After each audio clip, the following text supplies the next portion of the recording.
ದೇವರನ್ನ ಆರಾಧಿಸುವ ಸ್ಥಳವನ್ನ ಏನಂತ ಕರಿತೀವಿ? ಪೂಜಾ ಸ್ಥಳ. ನಾವೇನ್ ದೇವ್ರಿಗೆ ನಮಸ್ಕಾರ ಮಾಡ್ತೀವಲ್ಲ, ಅಲ್ಲಿ ನಮ್ಮನೆ ದೇವ್ರ ಮನೆ ಇರ್ತದಲ್ಲ, ಅದನ್ನ ಏನಂತೀವಿ? ಪೂಜಾ ಸ್ಥಳಗಳು.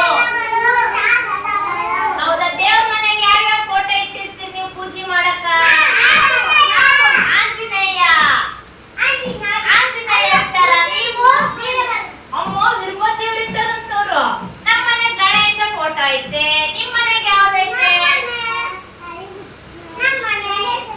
ನಿಮ್ ಮನೆಗೂ ಗಣೇಶ ಫೋಟೋ ಐತೆ. ನಿಮ್ ಮನೆಗೆ ಯಾವ್ದೈತೆ? ಆಂಜನೇಯ ಐತೆ.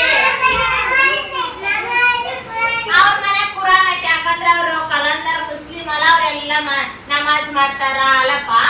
ಕುರಾನ್ ಐತಿ ಅವ್ರ ಮನ್ಯಾಗ ಅಲ್ಲಪ್ಪ, ನಮಾಜ್ ಮಾಡ್ತಾರ ಅವ್ರು. ಓಕೆ, ಅವರು ಮುಸ್ಲಿಮ್ಸ್ ನಮಾಜ್ ಮಾಡ್ತಾರ. ನಾವು ಹಿಂದೂಗಳು ದೇವಸ್ಥಾನಕ್ಕೆ ಹೋಗಿ ದೇವ್ರನ್ನ ಪೂಜೆ ಮಾಡ್ತೀವಿ. ಹೌದಾ? ಅವ್ರ ಮನೆ ಸಣ್ಣ ಗಣೇಶ ಐತಂತ. ಭರತ್ ಅವ್ರ ಮನೆ ಧನಂಜಯನವ್ರ ಮನೆ ಕೂಡ ಸಣ್ಣದೈತಂತ. ಓಕೆನಾ? ಈಗ ನಾವು ದೇವರನ್ನ ಆರಾಧಿಸುವ ಸ್ಥಳವನ್ನ ಪೂಜಾ ಸ್ಥಳ ಅಂತ ಕರಿತೀವಿ.